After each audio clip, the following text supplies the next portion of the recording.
Okay, let's first give solution to midterm. Let's just discuss that. Okay, the first, only part B, of course. Part A is already done.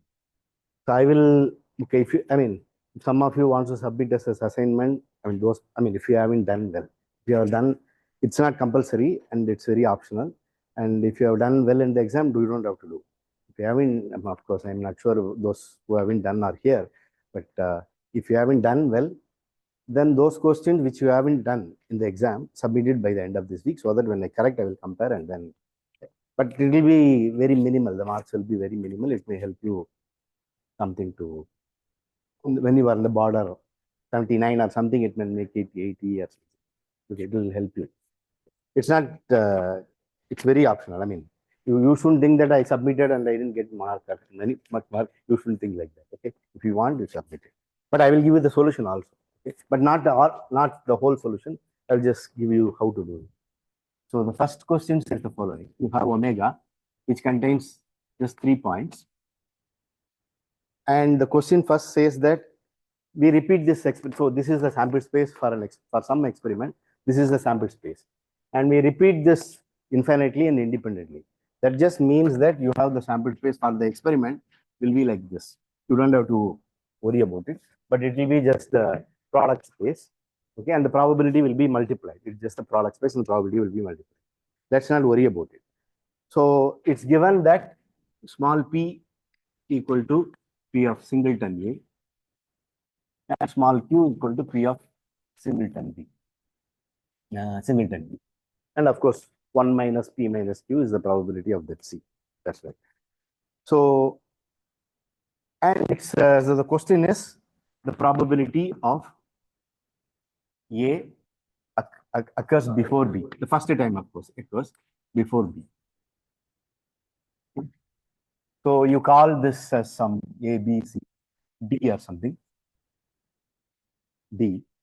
Then this P of D you want to calculate, which is just P of D. So you call, so P of D, where A equal to A occurs in the first experiment. In the first, this is the experiment is repeated. When you do the first experiment, A occurs in the first experiment. Similarly, B equal to B occurs in the first experiment, and C is the C occurs in the first experiment. Okay. Then P of D is equal to P of A given, sorry, D given A, okay, times P of A, plus P of D given B times P of B, plus P of B given C, P of C, right? Right? That's all. You can do it in other ways, but it will be more complicated. Since the mark is only 15, you should have thought about something small. Okay, so that's all. That's then. So if you call this as X, then B given A is just, it is just one, right? If A occurs, then this is just one. So it is just P, and this is just 0. B has occurred in the first experiment, so A cannot occur before that. So this is 0, and this is just independent of this, right? D is independent of this. C occurs in the first one, then again it will be the same thing, right? So it will be X times 1 minus P plus Q. That's all. Okay, so you can just write it. Okay, so this is the solution of the first problem. The second one also I have given 15 marks only, so it should be easy. So here we are assuming discrete probability space. If it is continuous, then there will be more things to, you have to talk about sets of probability 0, and you have to, that will.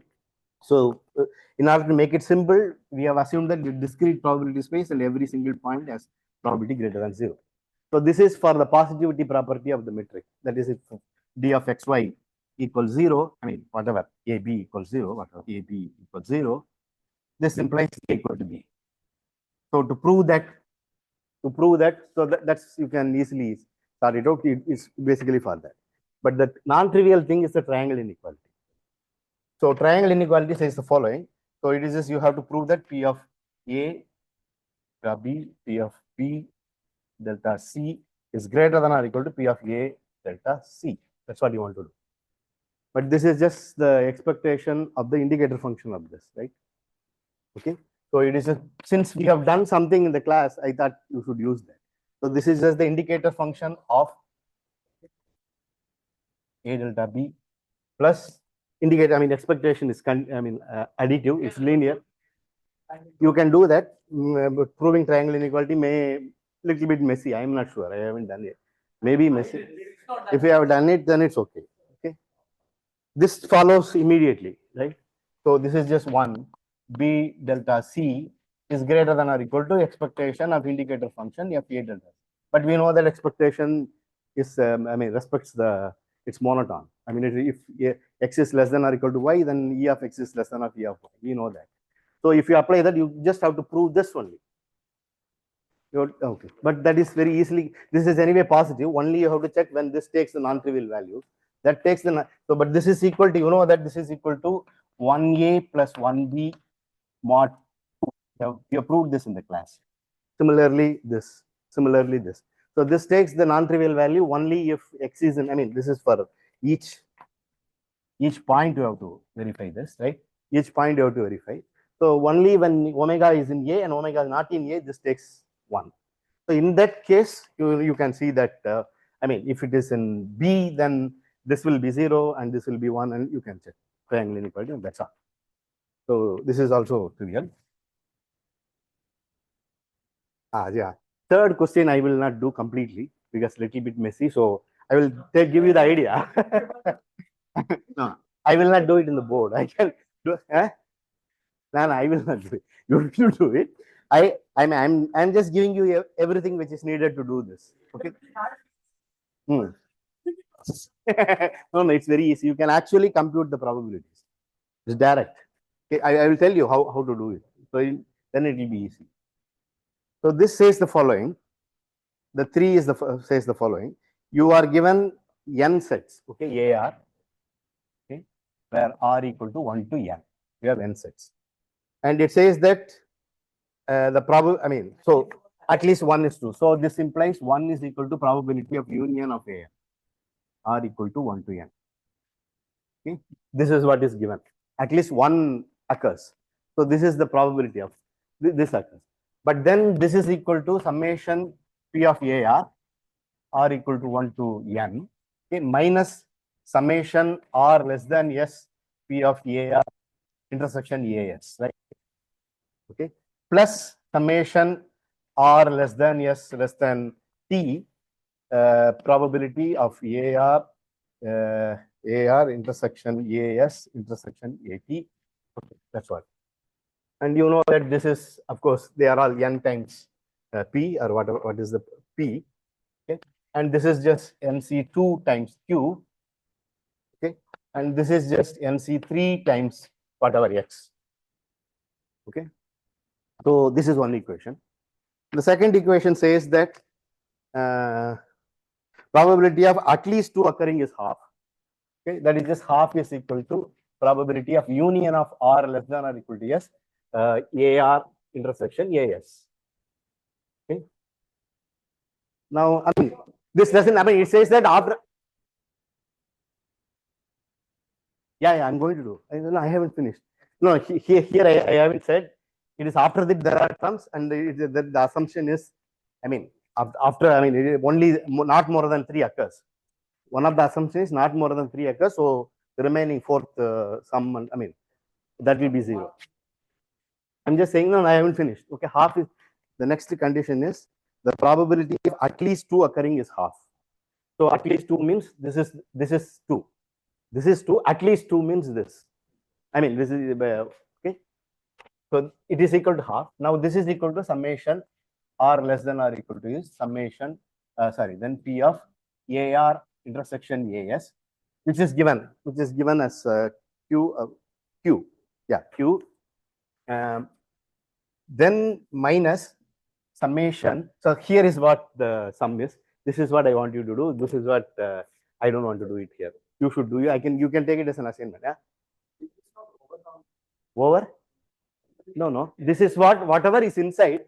I'm just counting this. It's nothing like whatever the sum. That's what will come. I'm using the same formula here.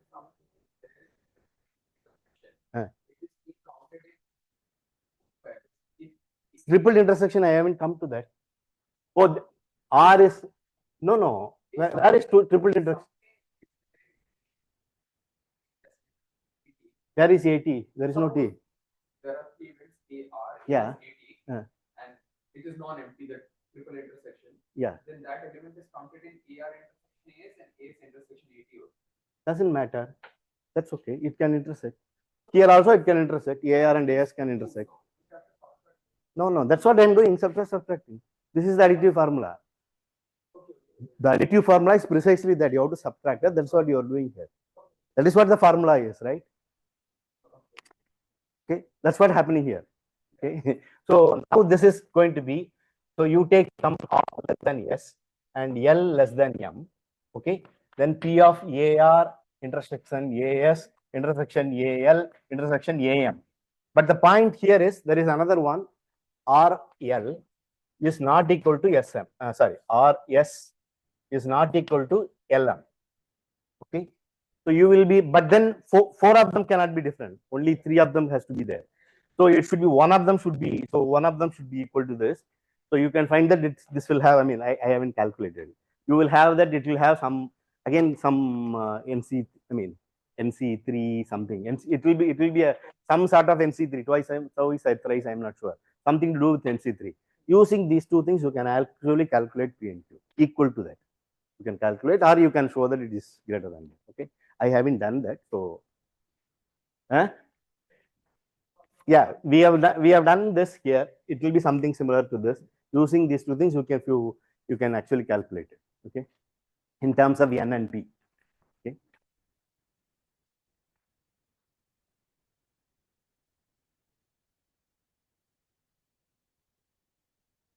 Well, if someone has, I mean, I will increase the mark for this if someone has done it completely. But if you haven't done for part of it, if you have done all these ideas correctly, then the final step, if you haven't done, I will give some marks for that, some good marks for that. But you can submit this as assignment. Okay. Okay. Then the fourth one. So this is about the expectation of maximum of it. I don't know why people are confused about this. Maximum of x square, y square. This is a random variable for each omega. This is a number for each omega. This is a number. It's a maximum of this number. It's not equal to maximum of x square or maximum of y square. I don't know. People are coming and asking me some doubt about it. This has nothing. This is a function. This is a function. This is a function. You can take maximum of two functions. This is just maximum of this. Okay. And expectation is linear. So this is equal to, I mean, we have this formula, no? F plus G, maximum of f and g, two function, is equal to f plus g plus f minus g by half. Okay, half. Okay, so if you use that, but then this is square, so this is just going to be half times ex square plus ey square. Okay, I mean, maybe I will record what we have to prove. Let me just record it. It's the x square, y square is less than or equal to 1 plus square root of 1 minus c square, where c is equal to covariance of x and y, and it's given that e of y equal to 0 and variance of x is equal to variance of y equal to 1. Okay, these are the conditions. Okay, with that we want to prove that ex square plus ey square. Okay, so this is 1, this is 1, this is variance. I mean, this is because the mean is 0, this is exactly the variance, this is variance.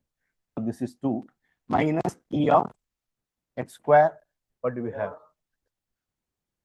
Mod of x square minus y by 2, which is x plus y into x minus, right? This is x plus y into x minus y. So this is equal to 1 plus, I mean, this is half, and I mean, I'm just calling it as 1. So then this is plus, right? Plus. So this is, here you use the Cauchy-Schwarz inequality. That's the only thing we use.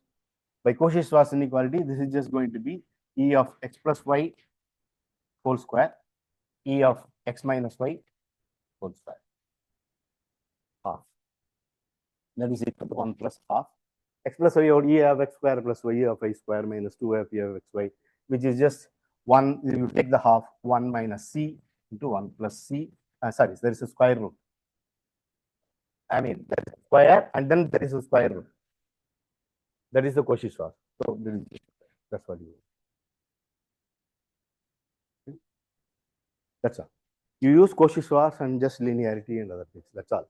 You just have to remember what we have done. The fifth one, you just have to know the properties and then it follows immediately. There is really nothing in this. So variance of y given x, right? Y given x is this is similar to that. Expectation of y minus e of y given x. Okay, the whole thing given as a square, whole thing given x. Okay. Now you just expand it, expand the square, a minus b whole square formula. So which is just e of y square given, I mean, and then use the linearity of the conditional expectation, and then not just linearity, you can take some function of, this is a function of x.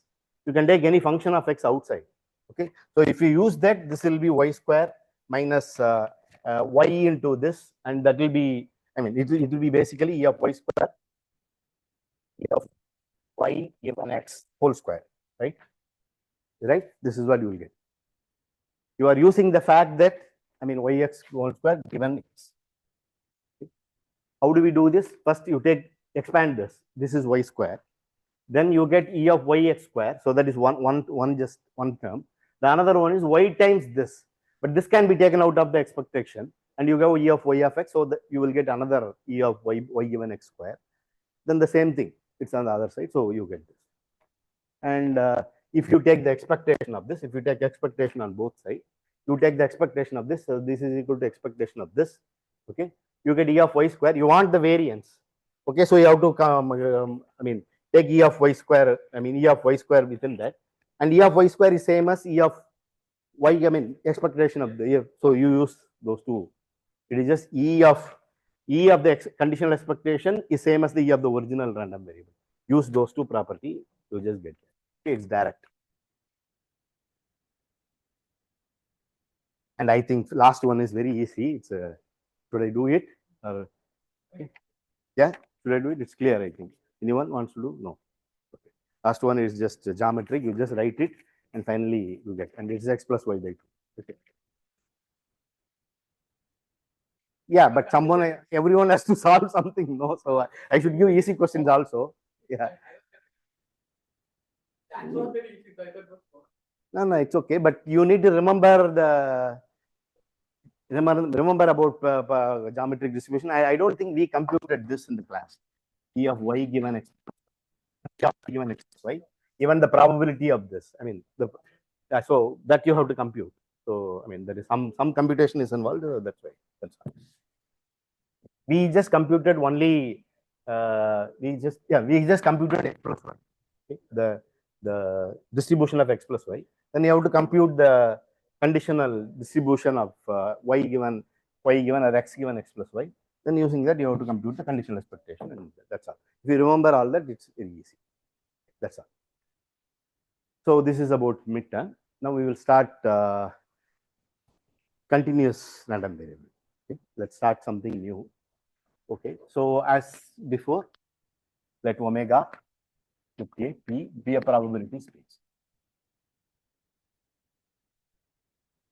The rest of the it will be devoted to study continuous random variable.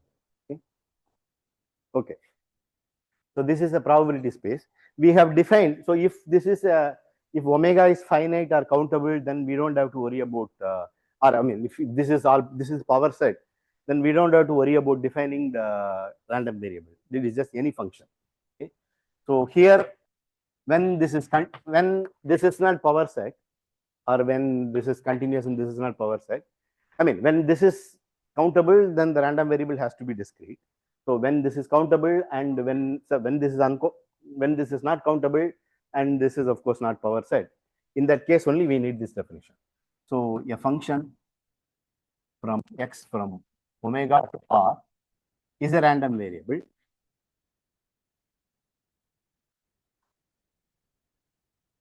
if it satisfies this condition. omega equal to omega such that x of omega less than or equal to x, okay, which we denote by x less than or equal to x using. Okay.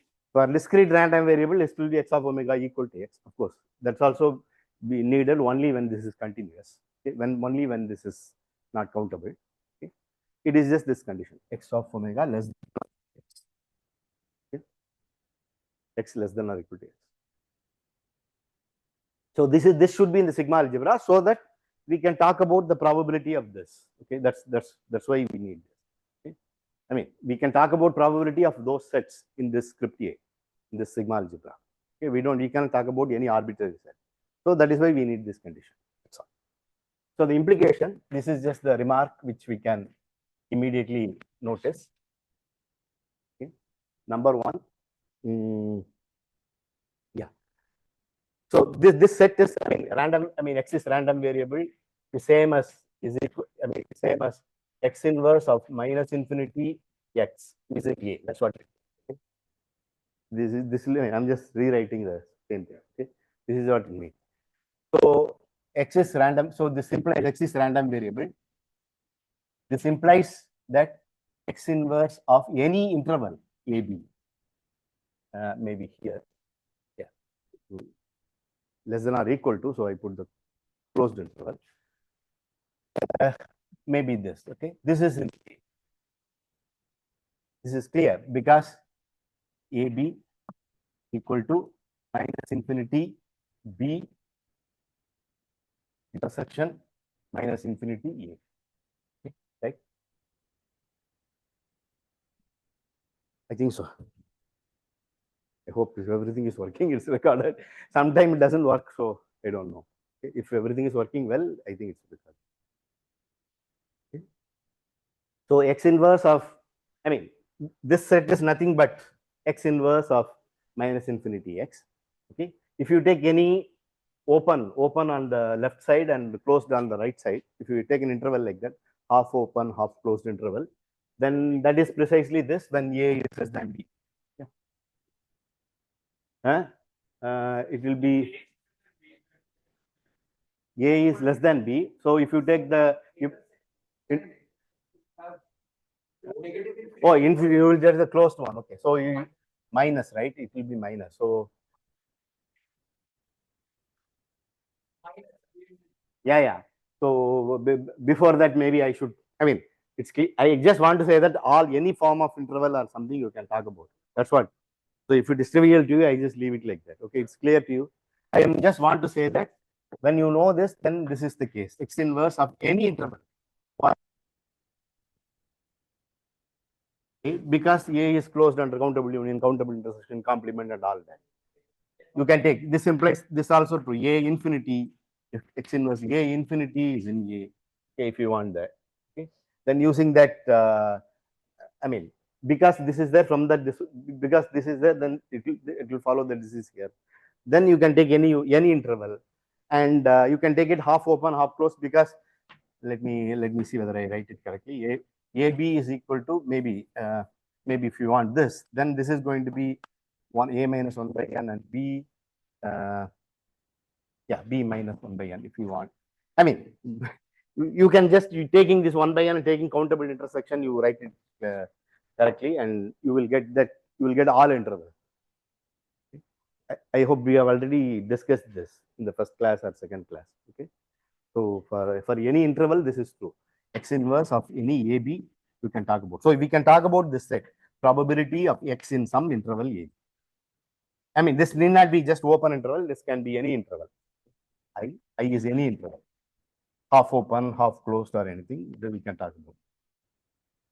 I don't know whether you have done it, but you will do it in the analysis 3, I think. But you may be already knowing something called open set. Any open set, we will not discuss that. But any open set is just union of countable union disjoint. I mean, in real line, any open set is countable disjoint union of open intervals.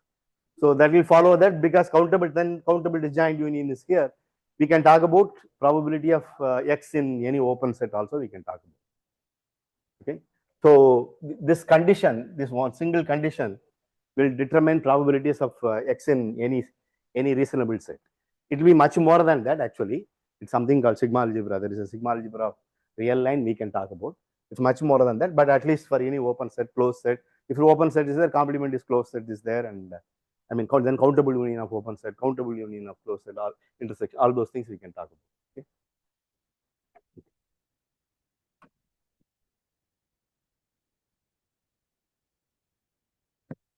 So this is the general definition of random variable, and of course this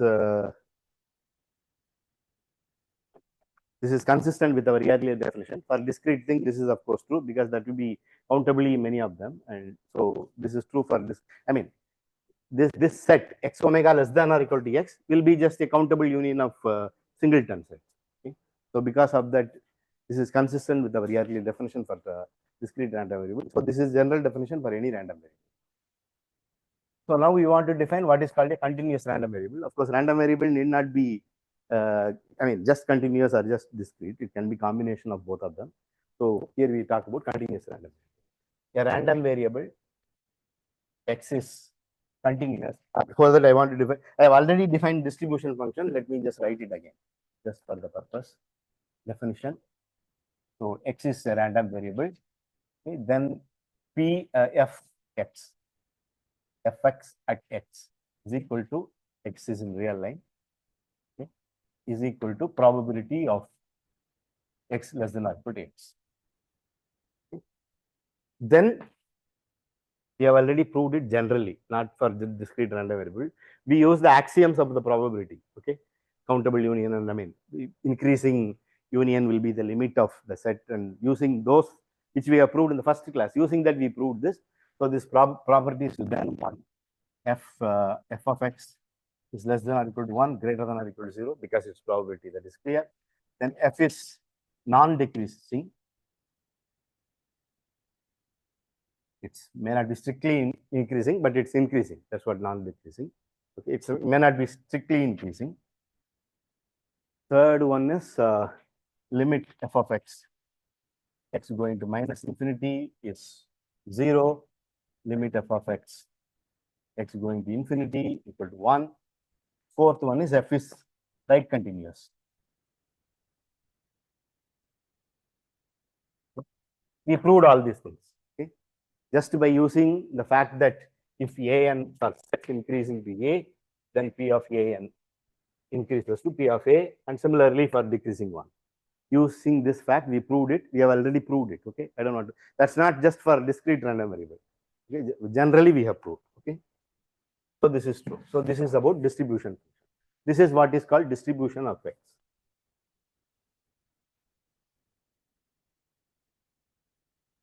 Function of x, distribution or distribution function of x. Okay. Okay. So given any random variable, we can talk about distribution. So this is the definition of continuous random variable.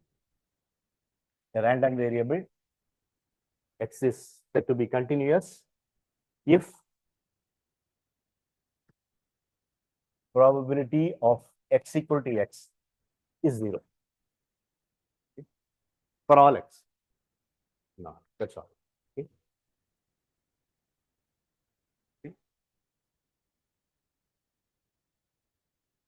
At any point, probability of x equivalent to any point is 0. Okay. And this is equivalent to saying f is continuous. Is that clear? This is because probability of x equal to x is equal to f of x minus f of x minus. This is the left limit of that. Okay. Where f of x minus is equal to limit y increasing to x. Okay. It's a left limit. I mean, it will be discontinuous if and only if f of x minus is not equal to f of x. Okay. So this is 0, so this should be equal to that. It's right continuous already. So the right limit is same as f of x. Left limit will also be same if it is continuous. So probability of x equal to x is 0 is equivalent to saying left limit is also same as that. So this is, so if something is, I mean, that's why it's called continuous random variable. Okay? The distribution function is continuous. So this is the definition which is equivalent to this.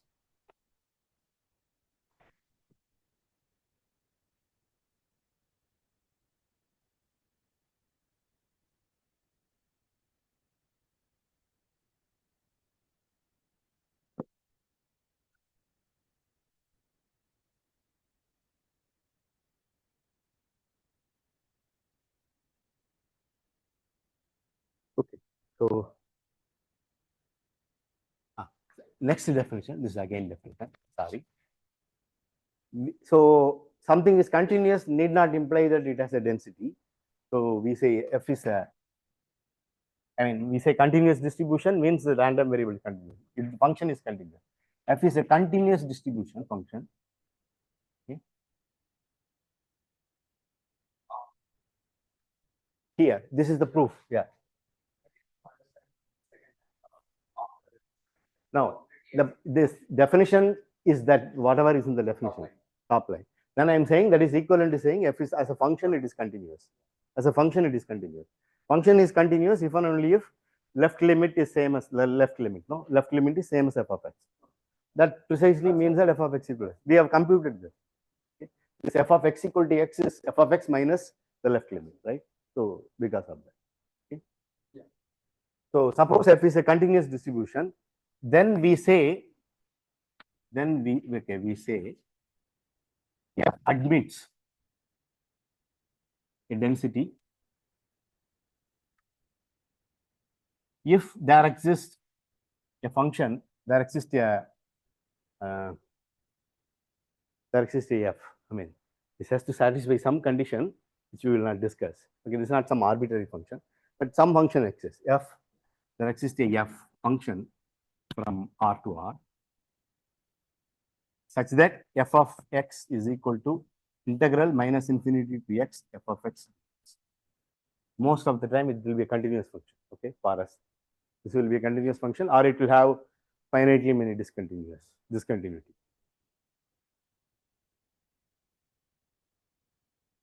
And this can be more general function also, okay, some sort of measurability condition. So if there exists a function like that, then we say f admits a density. Not all functions, not all continuous distribution will admit density function. That is something called, if it is differentiable, for example, it will admit. Okay. So there is some more condition. We will not discuss this. Okay. F admits if and only if f is absolutely continuous. There is something called absolute continuous. We are not going to discuss this. As if you know what is called total variation, the total variation has to be finite. Okay. There is something called total variation. You can take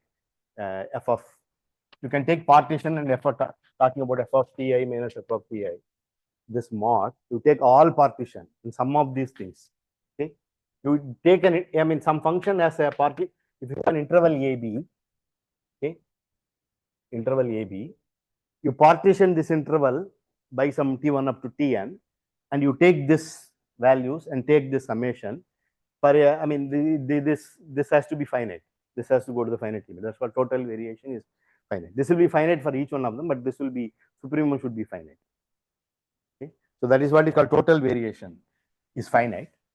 Finite total variation. Then that's what is the definition of absolutely continuous. If it is differentiable, that will be satisfied. Okay, by mean value theorem or something. Okay. So we will not discuss that. We will assume, we will only discuss. So in this course, we will only discuss discontinuous distribution which admitted density. Okay, that's what we are going to discuss. What is not necessary?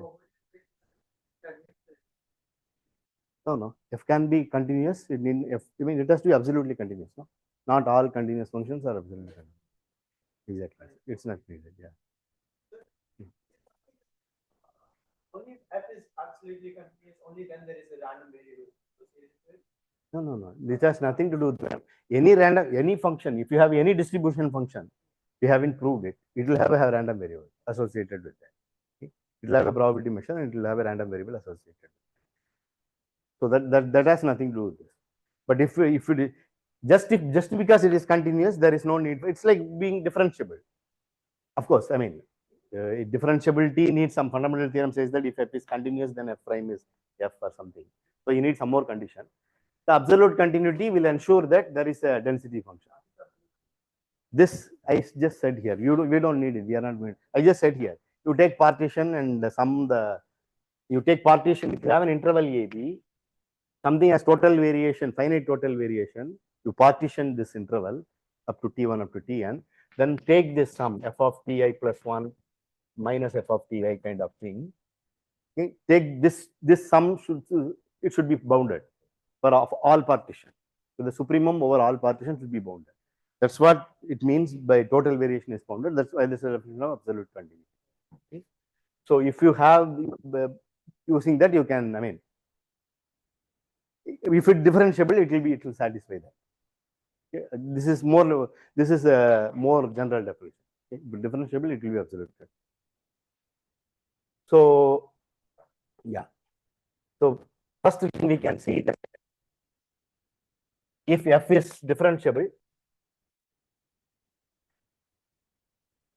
or if it is differentiable except some finitely many points, we need not worry about this point.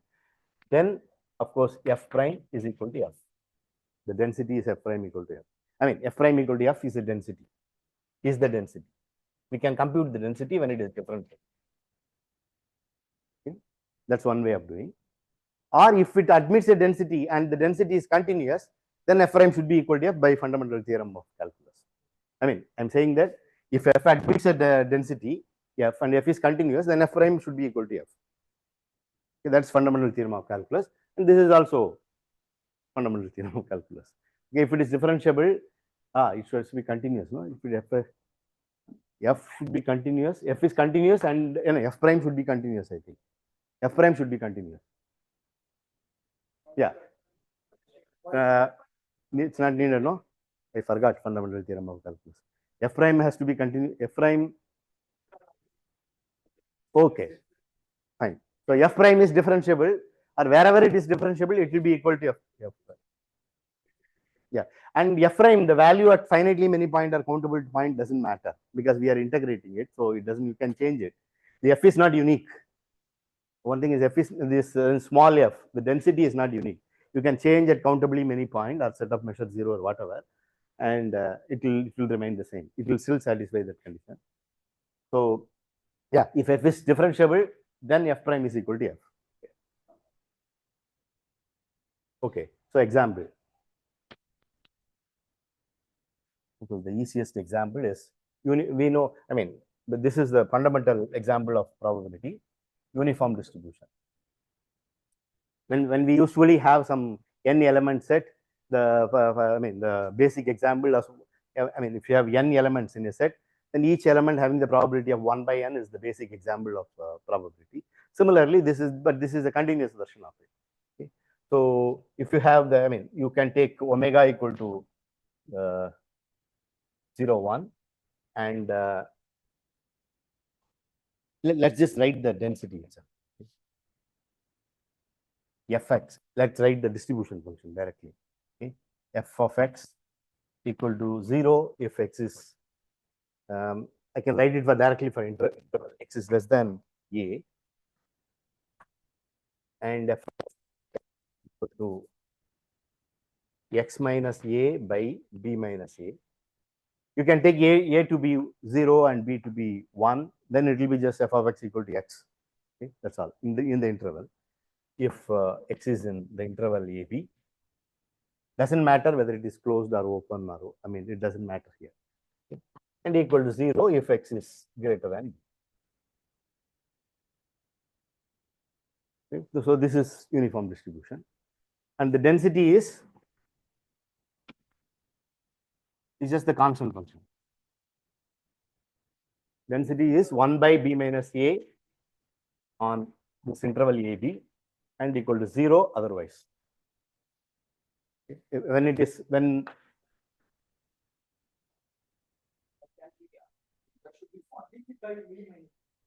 b minus a. What is 1? Which one?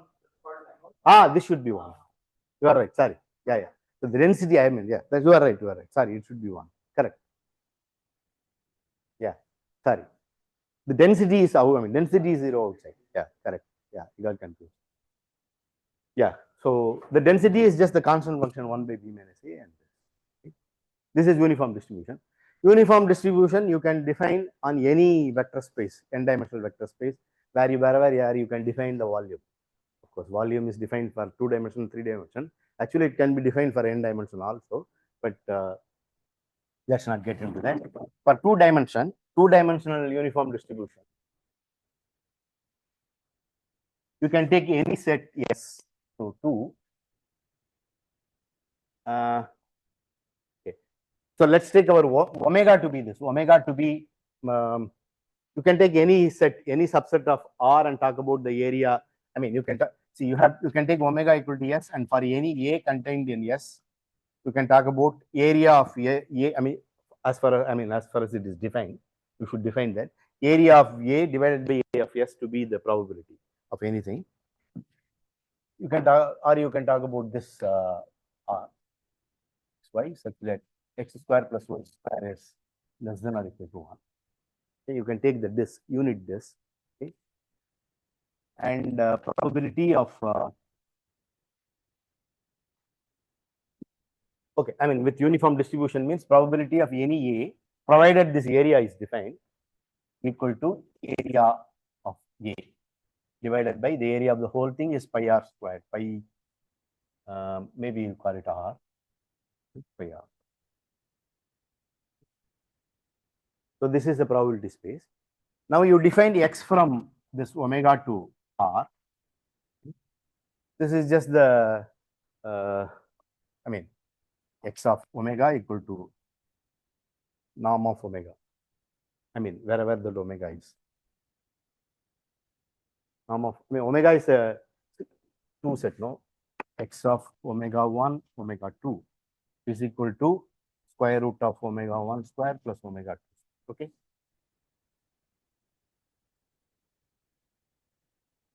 This is the real valued function. See, you have this disk. If omega is here, then you take the radius of this. I mean, the distance between here to origin, and that is exactly this value. This is a random variable. Right? Is there a confusion? Yeah. Okay. X of omega is this. Let's calculate the distribution function of this. Okay. Of course, if x is less than 0, then fx is 0. Okay. Only for x greater than 0, we have to worry about it. And of course, if x is greater than or equal to x is greater than r, this is this r. X is greater than r, then f of x is 1. Okay. And only when x is less than, I mean, so if x is between 0 r, we have to worry about. Okay. Then it is just the area of, I mean, then it is just the, I mean, if omega 1, omega 2 is in that, I mean, x of, we want to compute probability of x of omega x less than or equal to some small r, or yeah, some x, right? Okay. That is just pi x square by pi r square, right? X is less than or equal to x means the distance between origin and x of omega is less than or equal to x, which is this, which lies within the radius of x. So the area of that disk will be pi x square, and the area of the whole disk is pi r square. So this is okay.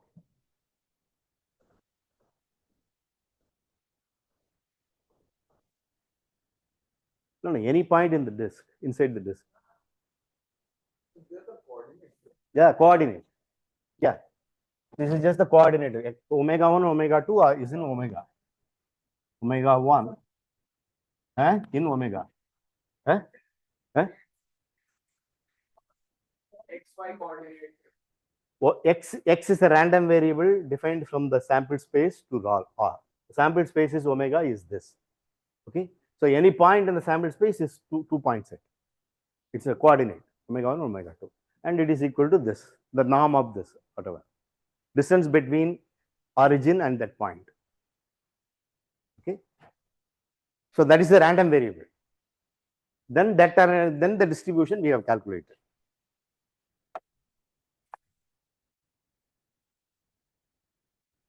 So the distribution is x square by r square.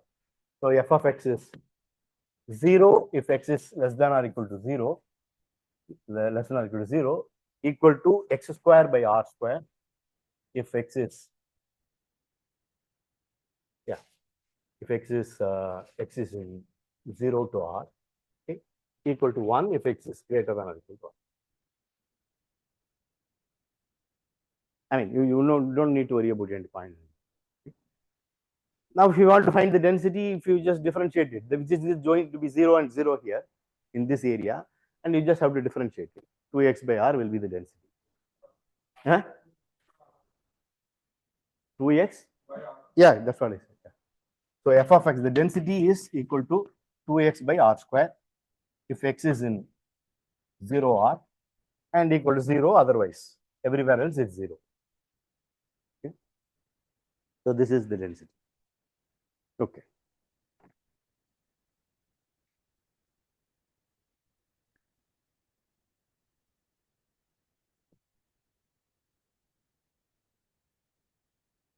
So the next example also we have seen. We have seen this uniform density before.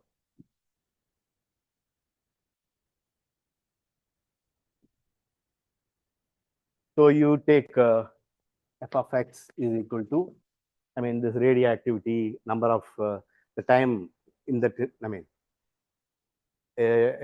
particle decay within the whatever time, whatever.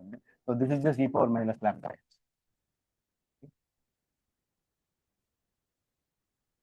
So of course, for a distribution function, you have to know that, I mean, it has to satisfy those properties that satisfies with this. So if x is greater than 0, okay, this is for greater than 0. For x less than 0, it's 0. Of course, it is time, so less than 0, it's 0. Then the density f is, of course, which is just lambda times e power minus lambda. This is greater than 0 and 0. Okay. Just have to differentiate. These are all nice functions. You just have to differentiate, you get the density. Okay. There is really nothing in this. What? Okay. Now, if you want to calculate function of, if you have a random variable x, okay, then you want to calculate the density of the function of x, okay, then what will you do? So that is the question. So for that, this is the following. Maybe I'll write the answer later. I have to compute it. So the question is following: if x density, x is a continuous variable, continuous random variable, and it has density. I will not write continuous random variable. When I say its density, that's what it means. F density, then x square has density.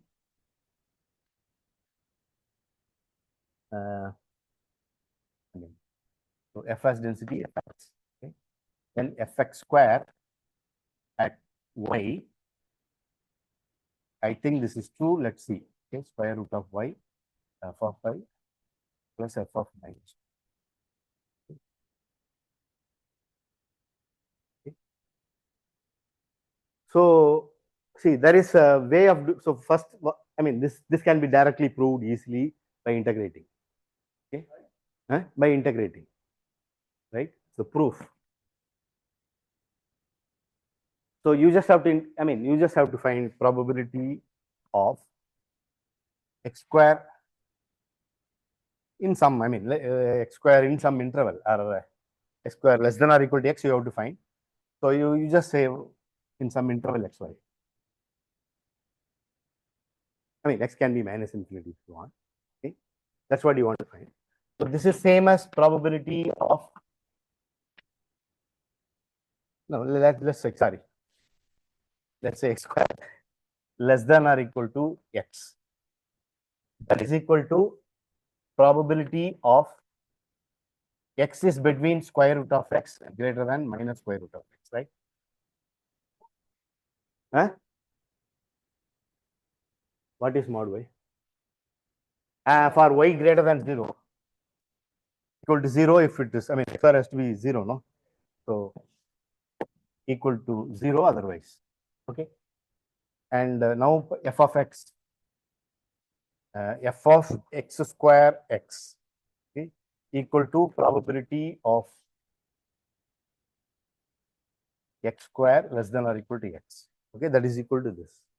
Okay. Okay. Now we just have to, this is just integral of minus root x to x and f dx, that's all. Okay. Now if you just evaluate this,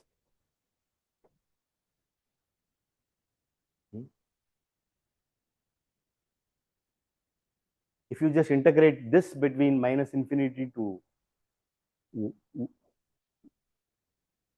for maybe you take it y, because I have used y here, y integral f, okay, y. Okay. If you just integrate this between minus infinity to x, okay, you should get this, right? I mean, it only matters between 0, because it's 0 for negative.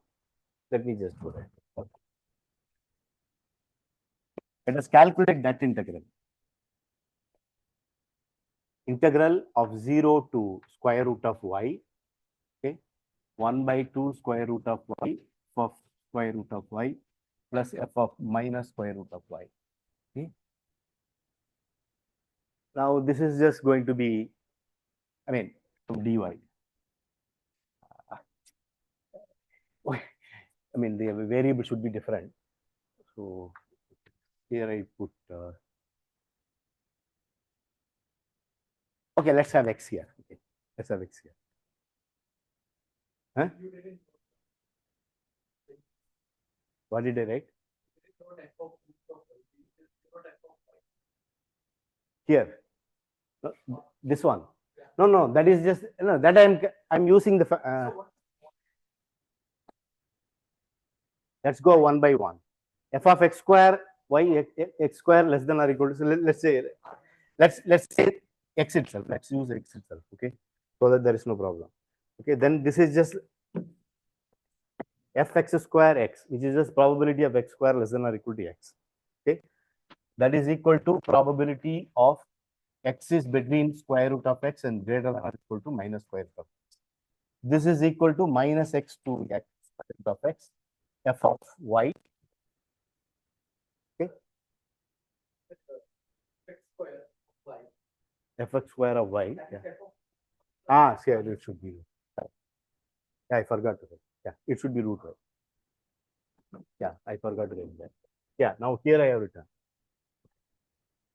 Now you just compute and I mean, call root y equal to z or something. Okay, then this will be, yeah, this will be there. So it will be just 0 to 0 to z, right? If this will change to, this will change to what? This will change to x square.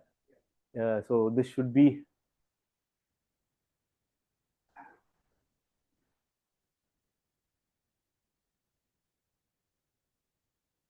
no, that will change to square root of x, right?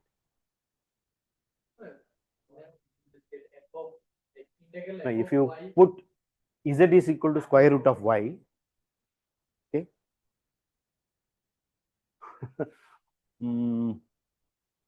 I just want to integrate this. I mean, I want to say that this is the density function. So if you integrate between 0 to x of that, I should get that value, right?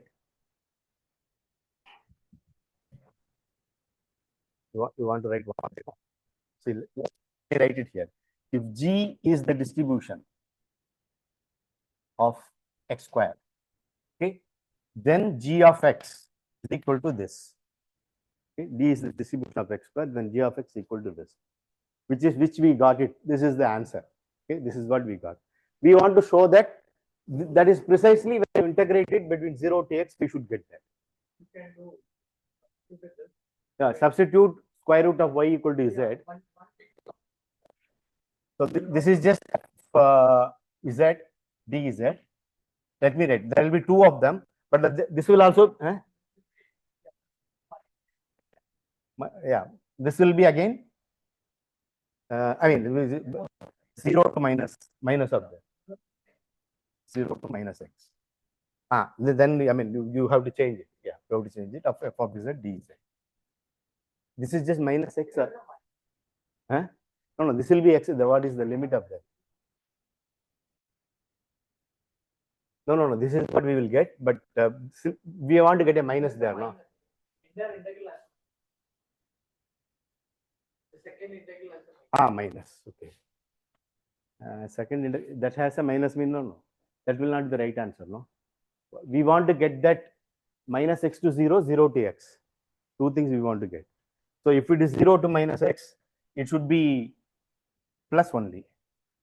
We are substituting square root of that. Where is minus coming? minus x to 0. No, we are not substituting minus of that. We can. Okay, but if you substitute minus also, it will be just 0 to minus x to 0, right? Same as Huh? Yeah, that's what I change the minus. Yeah, then you take the plus of that. Anyway, you do all these things. So, but this is not x, no? This will be. root x. It should be root x, no? Yeah, it should be root x, not square. Right? I mean, then here it's also root x. Huh? This is what we are supposed to get. It should be correct. Okay, please convince yourself. Okay. So then this is what we got. So once you integrate, but when you want to find it, see, this is the proof. Okay, this is the actual proof. The point is this. The statement of the theorem is this: if x has density fx, then x square has this density. How will you arrive at this? To arrive at it, you just differentiate it. To take this formula, you have this. Okay, this is equal to, I mean, you to arrive at it. So let me write it here. See, it is just x has density f. Okay, then the x square, you want to find the density of x square. Okay, now you know that x square less than or equal to x. Okay, probability of this, or g of x. G of x. We know that g of x is equal to f of square root of x of square root of x, right? The square root of minus x, right? You just differentiate it, you get that answer. But then g may not be differentiable. I mean, to compute the answer, you differentiate it, you get the answer. To prove that that is the answer, you integrate it and prove it. Okay. I mean, this is what I have given is a justification, the proof of that. But proof, using the proof, you will not be able to. I mean, when you are in a situation, you want to. I mean, when you are in a situation, you want to find a density of. If you know the density of x, you want to find the density of a function of x. Then you just write this equation, write this probability of that is equal to that. Then you will get something in terms of that. You just differentiate this to get the density of this. Okay, that's what you do. But then it may not be differentiable. There may be you may need justification. But to prove that, that is to guess the answer. Once you have guessed the answer, you just use integration to prove it, which is proof. Okay? When you give it question like that, you can just say this is, and you can just. You find the answer through differentiation, then justify using integration. What? What if we directly get it? It's up to you. I mean, you should know that that is the justification. Justification is through integration. Okay. Okay.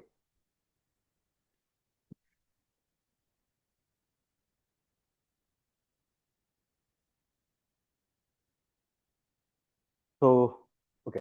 Now, if okay,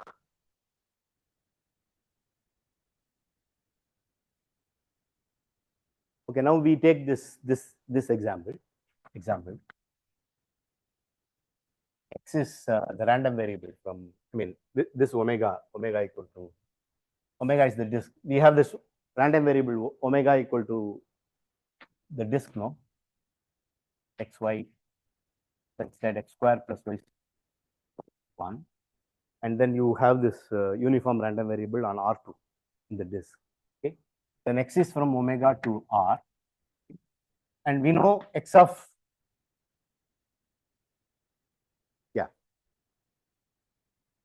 so f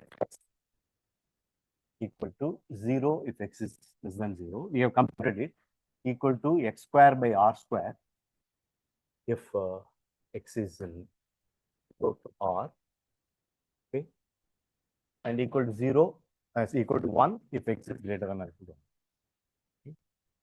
Now, if we compute f of x square, what do you get? F of square root of x minus f of, but then f of minus x is 0. I mean, f of, I mean, we have the answer here. This is the, I mean, this is the density of x square. So f of minus 0, so we only have to worry about this.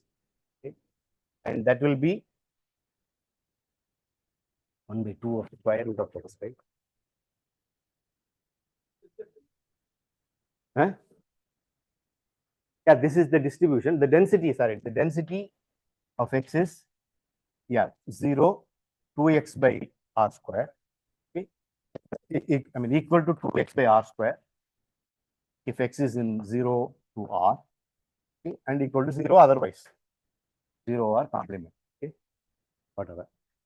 Then fx square is, yeah, fx square is just f of square, I mean 1 by 2 square root of y times f of y. The square root will go away. It is just and the 2 will also be cancelled. So it is just 1 by r square, right?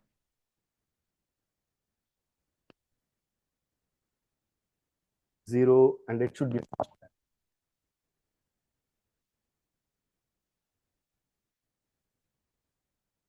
You just use the formula and compute it. It is just constant 1 by r square.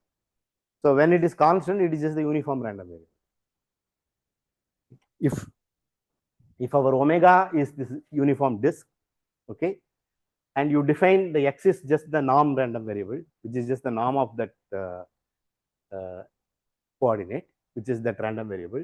And the square of that is just the uniform random variable in 0 r square. Any question? Any doubt? But then when we integrate 1 by r square. Yeah.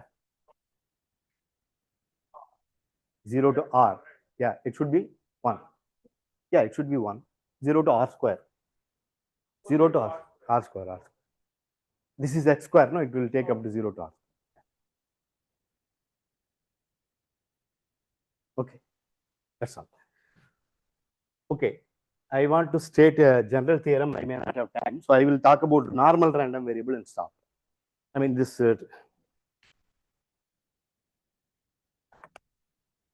there is a special random variable we will be considering, which is most important.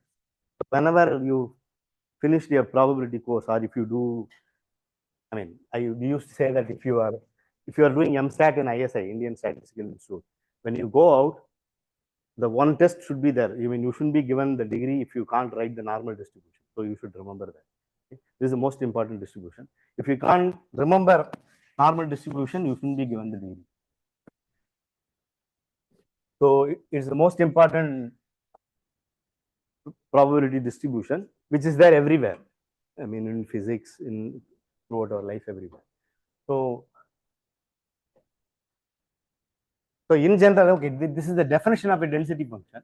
Of course, for us, density is something which arises from a distribution, which is just the, I mean, you have this formula, f of x equal to integral minus infinity to dx, f of x, f d, I mean, integral f, whatever, f of t dt or whatever. Okay. This is our definition of density function. But in general, if you have any density, if you have any function, okay, if f is a function from R to R, okay, f is greater than 0, okay, and integral f over minus infinity equal to 1, then it is called a density function.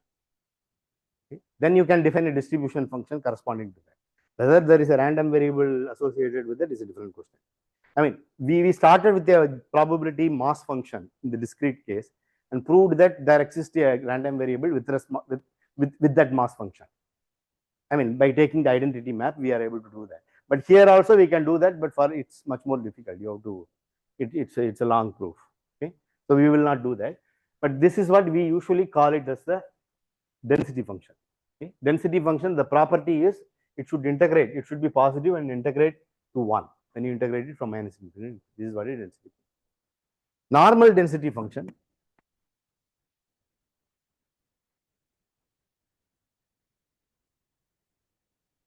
okay, it's just, I mean, maybe standard normal distribution. I'll write it. Standard normal distribution, it is just f of x, it is just this function. F of x equal to 1 by square root 2 pi e power minus x square by 2. Okay. This has mean 0 and variance 1. Okay. We will compute it. Okay. That is why it is called standard. Yeah. Later there will be a sigma which will not be. Okay.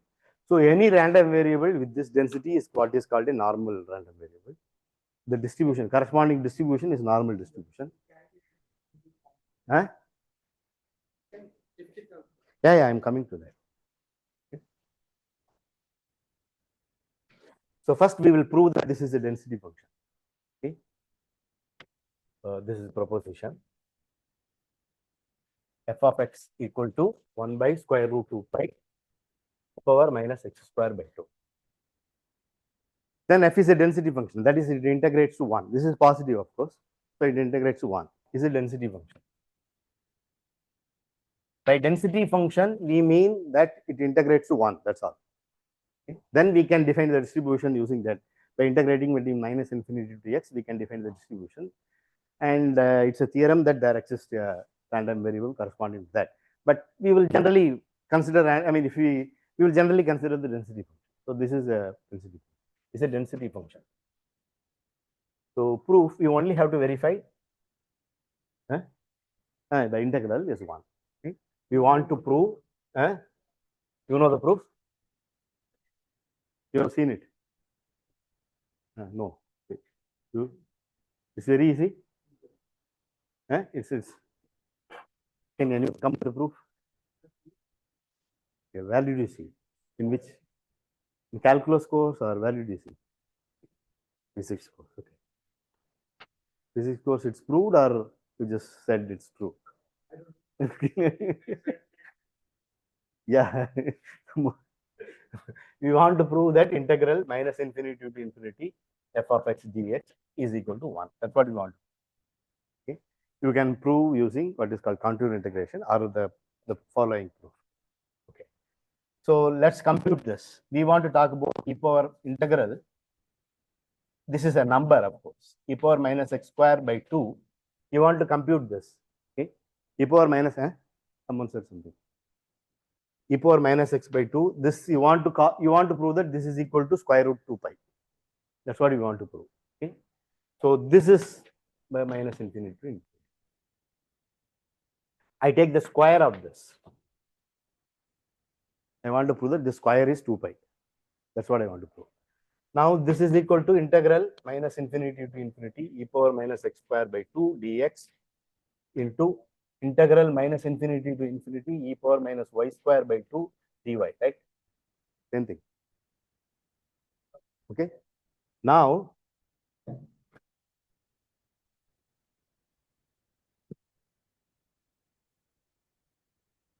that is equal to the double integral, whatever you can do. Yeah. E power minus x square plus y square by 2 dx dy. Because it just, I mean, you know, I hope you are doing the second course in calculus or analysis. Double integral is equal to this is what is called iterated. This is iterated integral. Okay. Double integral is same as iterated integral is a theorem. It's called Frobenius theorem. Okay. It's Frobenius theorem. Okay. This is, I mean, we are using all that. Okay. So, and this we can freely do all these things because it's a positive function. You don't have to worry about it. Okay. If it's not positive, you need some condition. These are all positive, so you can freely do this. Frobenius theorem is true. Okay. So if it is not positive, then you have to, something has to be integrated. It's not true. Frobenius theorem is not true for all functions. Okay. All two variable function. You need to verify some condition, integrability condition. It should be something. but here we don't need to worry about it because it's positive. You can freely do. Okay, this is a theorem in calculus. The double integral. This is iterated integral. This is same as I am saying that integral over R2. This is the double integral. Integral over R2 of this function is same as this. Okay, I'm using all that. Okay. Now we have changed to polar coordinate. Okay, polar coordinate is x equal to r cos theta, y equal to r sin theta. Okay, then you know the Jacobian by heart, I believe. Then the Jacobian will be r sin r dr d theta. R. Huh? I just want to write like this: dx dy equal to r dr d theta. Right? Is there anything wrong? Okay, fine. So this is equal to integral 0 to 2 pi, 0 to infinity. The r will vary from 0 to 2 pi. The angle will vary from 0 to 2 pi. Okay, e power minus r square by 2 r dr d theta. Okay, now there is no theta inside. 0 to 2 pi is just 2 pi. 2 pi into 0 to infinity r e power minus r square by 2 dr. Okay, now you have an r here. You can differentiate that, change of variable, substitution, and all that. What will you get? You have 2 pi here. That should be 1, right? I hope it's 1. So this is just good. That's what you.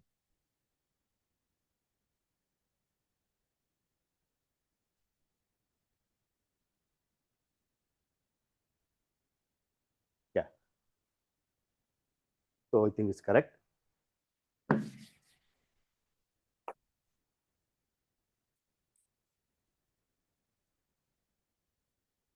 So this is a very easy proposition. X is a random variable with density f. Okay, x is some random variable with density x. Then this is just a constant. Sigma something greater than 0 and mu is in R. Okay, these are all numbers. Mu is a real number. Sigma is greater than 0. Okay, sigma x plus mu. Okay, is a random variable with density. You can guess. You just have to differentiate 1 by sigma f of x minus mu by sigma.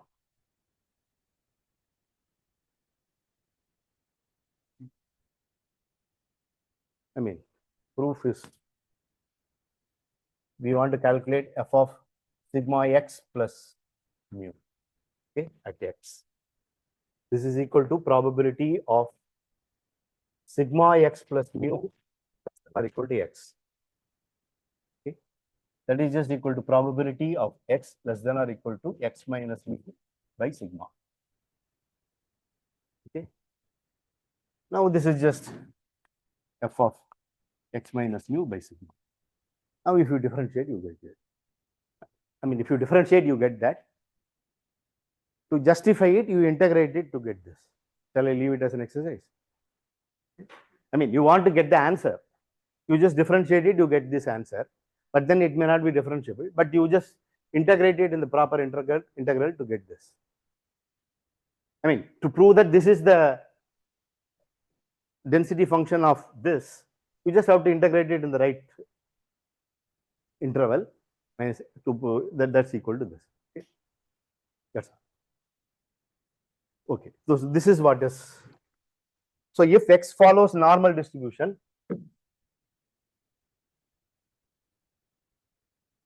oh, I have erased it. It's okay.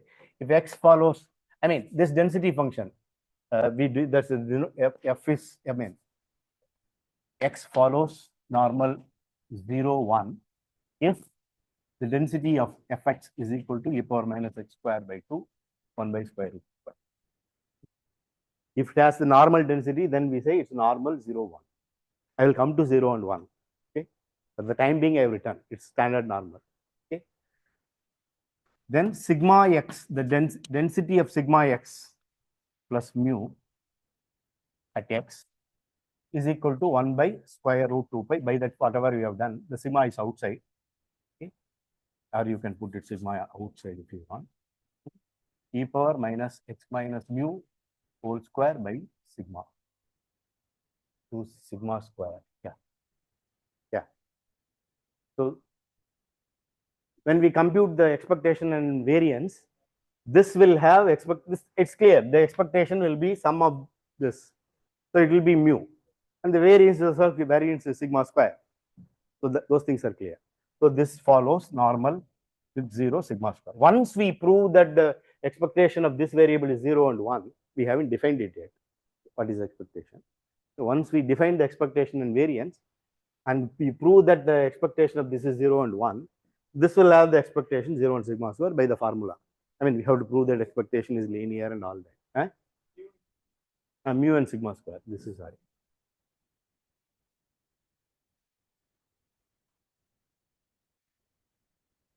Just said, this is what I call it as n of 0. The reason I am calling it as 0, 1 is we will compute this mean is 0, variance is 1. What is width? There is no width. It's infinite. It's physics.